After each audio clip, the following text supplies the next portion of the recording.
رب العالمین ارشاد فرما رہا ہے، اور فرعون نے جھنجلا کر کہا مجھے چھوڑ دو، میں موسیٰ کو قتل کروں، اور وہ بلائے اپنے رب کو اپنی مدد کے لیے۔ مجھے اندیشہ ہے کہ کہیں وہ تمہارا دین بدل نہ دے یا فساد نہ پھیلا دے ملک میں۔ اور موسیٰ علیہ السلام نے کہا میں پناہ مانگتا ہوں اپنے رب کی اور تمہارے پروردگار کی ہر اس متکبر کے شر سے جو روز حساب پر ایمان نہیں رکھتا۔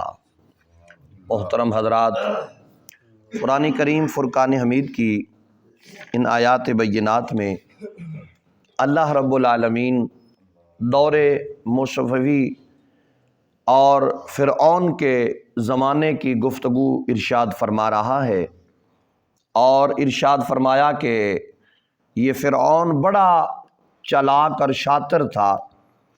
اپنی رعایا کو اپنی پالیسی کے بارے میں مطمئن کرنے کے لیے فرعون نے دو خطروں کا ذکر کیا۔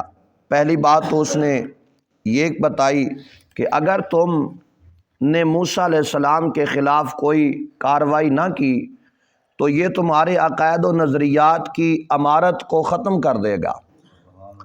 دوسری یہ بات ہے کہ اب تم بڑے امن اور سکون اور خیر و عافیت سے خوشحالی کی زندگی بسر کر رہے ہو، نہ بیرونی حملے کا خطرہ ہے اور نہ اندرون ملک کوئی تمہیں پریشانی ہے۔ نیز بنی اسرائیل کے مرد اور عورتیں تمہارے غلام بنے ہوئے ہیں، تم انہیں جو حکم دیتے ہو اسے بجا لاتے ہیں، وہ ذرا سستی نہیں کرتے۔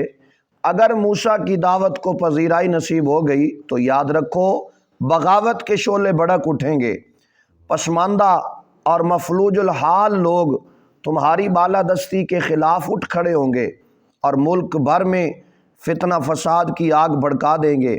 عقل مندی کا تقاضا یہ ہے کہ اس ابھرتے ہوئے خطرہ کا آج ہی مکمل طور پر انسداد کر دیا جائے۔ حقیقت میں اس کی ذات اور اس کا تخت شاہی خطرے سے دوچار تھا۔ وہ صرف مصریوں کا بادشاہ ہی نہیں تھا بلکہ ان کا وہ خدا بھی بنا بیٹھا تھا۔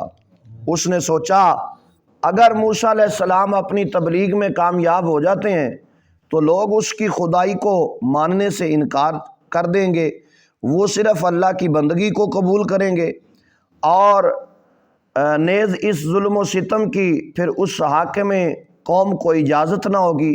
دراصل دعوت موسیٰ علیہ السلام سے اس کی ذات کو خطرہ لاحق ہو چکا تھا۔ حقیقت میں وہ خود کانپ اٹھا تھا کہ اگر موسیٰ علیہ السلام کامیاب ہو گئے تو پھر میرا ستیہ ناش ہو جائے گا، میرے پلے کچھ نہیں بچے گا۔ اب اس نے کیا کیا؟ چونکہ وہ دیکھ چکا تھا کہ عصائے موسیٰ علیہ السلام کی ہیبت سے اس کا جو تخت تھا وہ کانپ اٹھا تھا۔ حضرت موسیٰ علیہ السلام کے عصا مبارک کو اس نے دیکھا تھا کہ اس کی حقیقت کیا ہے، اور وہ یہ عصا مبارک کو دیکھ کر کانپ اٹھا کہ جس کا عصا سوٹی چھڑی اتنی روب اور دبدبے والی ہے، اس کی ذات کتنے روب اور دبدبے والی ہوگی۔ یہ تو موسیٰ علیہ السلام کی سوٹی ہے، عصا ہے جو موسیٰ کلیم اللہ کے ہاتھ میں ہے، تو اگر ہاتھ میں چھڑی اور سوٹی آ جائے تو فرعون اسے کہتے ہیں جو اس سوٹی کو دیکھ کر بھی کانپ اٹھتا ہے۔ یہ ہے اللہ کے نبی کا معجزہ اور یہ ہے اللہ کے نبی کا کمال۔ تو پھر کیا ہوا؟ اس نے کہا اپنی قوم کو رضامند کرنا چاہتا تھا تاکہ اس کی ذات اور اس کا اقتدار سلامت رہے، لیکن ایک چالاک اور شاطر سیاستدان کی طرح ظاہر یہ کرنا چاہتا تھا کہ یہ اقدامات قوم کے مذہب کی سلامتی اور ملک میں امن و امان برپا رکھنے کے لیے ضروری ہیں۔ 100 سال پہلے فرعون نے جو چال چلی، فرعونی سیاست کے پیروکار آج بھی حرف بحرف اس کی تقلید کر رہے ہیں۔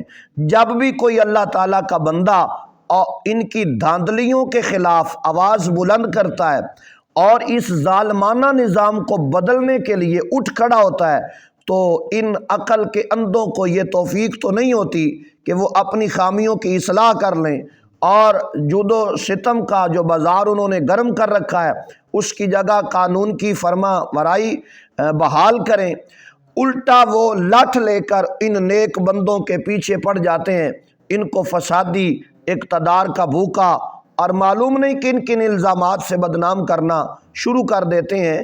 موسیٰ علیہ السلام کو جب فرعون کے اس منصوبے کا علم ہوا تو آپ گھبرائے نہیں، پریشان نہیں ہوئے، بلکہ آپ کی زبان سے وہی جملہ نکلا جو موسیٰ علیہ السلام جیسے برگزیدہ رسول کے شایان شان تھا۔